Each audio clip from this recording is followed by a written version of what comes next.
bí ẹni yọ jìgá tí wọ́n sì fi igbákejì rẹ̀ arábìnrin Mẹ̀rẹ́ndà tí wọ́n sì ṣe kíni tí wọ́n fi rọ́pò rẹ̀ lẹ́yìn awuyewuye àná ni àwọn ọ̀rọ̀ míì tún wá jẹyọ síta lẹ́nìí wípé látàrí ṣíṣe owó ní ìṣekúṣe àti àwọn ẹ̀sùn mìíràn lọ́lọ́kan òjọ̀kan tí wọ́n fi kan Obasa ló fi di wípé wọ́n parapọ̀ yọ kúrò bí ẹni yọ jìgá gẹ́gẹ́ bí abẹnugan ilé ìgbìmọ̀ aṣòfin àgbà ti ìpínlẹ̀ Èkó ọwọ́ fi ẹni tí ń ṣe igbákejì rẹ̀ Mojísọ́lá Lasbat Mẹ̀rẹ́ndà ni wọ́n fi rọ́pò rẹ̀ tó ń ṣojú fún Àpápá constituency 1 òun ni wọ́n sọ pé kó bọ́ sí ipò náà ẹni tí ó fi tàn balẹ̀ gẹ́gẹ́ bí obìnrin àkọ́kọ́ tí yóò máa jẹ́ abẹnugan ilé ìgbìmọ̀ aṣòfin ti ìpínlẹ̀ Èkó nígbà tí wọ́n ní kó sọ̀rọ̀ ní òun ò lọ́rọ̀ kankan láti sọ lásìkò yìí ṣùgbọ́n tó bá di ọ̀sẹ̀ tó ń bọ̀ gbogbo ohun àlàkalẹ̀ tí òun ní fún ìpínlẹ̀ náà òun yóò máa fi léde wọ́n wá ní Obasa nìkan kan lọ́yọ̀ ẹran ti Clark àwọn yẹn náà Ọlálékan Ọ̀nàfẹ́kọ̀ wọ́n yọ òun náà wọ́n sì dá gbogbo ìgbìmọ̀ yẹn wọ́n sì dá wó lulẹ̀ wọ́n tún palẹ̀ pátápátá gẹ́gẹ́ bí wọ́n ti ṣe sí ní àná òde yìí eléyìí ló wá fi òpin sí ọdún mẹ́wàá tí Obasa ti wà lórí ipò abẹnugan ilé ìgbìmọ̀ aṣòfin ti ìpínlẹ̀ Èkó gẹ́gẹ́ bí wọ́n ti ṣe sọ di mímọ̀ nínú ọ̀rọ̀ náà ẹ wò ó ètò ààbò ó gbọ́kan ní àná o nígbà tí gbogbo ọ̀rọ̀ yìí ó fẹ́ dàbí pé ó fẹ́ pariwo ní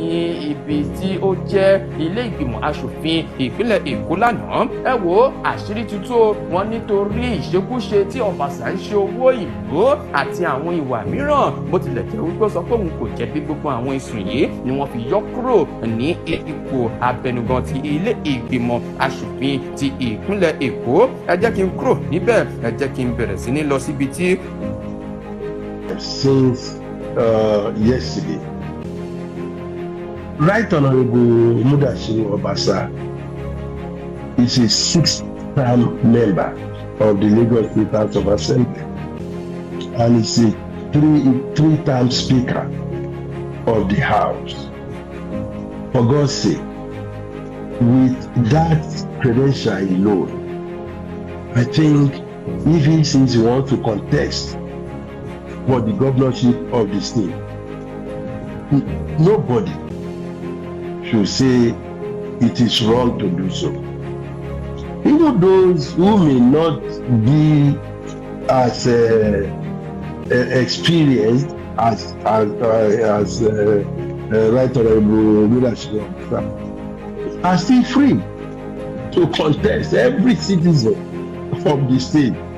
is free in as much as you are qualified, you are of age, and you have the basic education required. Then you can contest. Let's repeat it again. His impeachment yesterday has nothing to do with that ambition of becoming the governor of the state. He shot himself in the leg. That's the honest truth. Nobody will agree with him that, oh, I can contest for the governorship because those who have been governors before now, they are not better than me, or they don't have the experience or whatever that I have. Hey, what does that mean? In this dispensation, the first governor of the state is now the president of Nigeria. He had the wherewithal, he had everything, he had the education, he had the exposure, which Obasa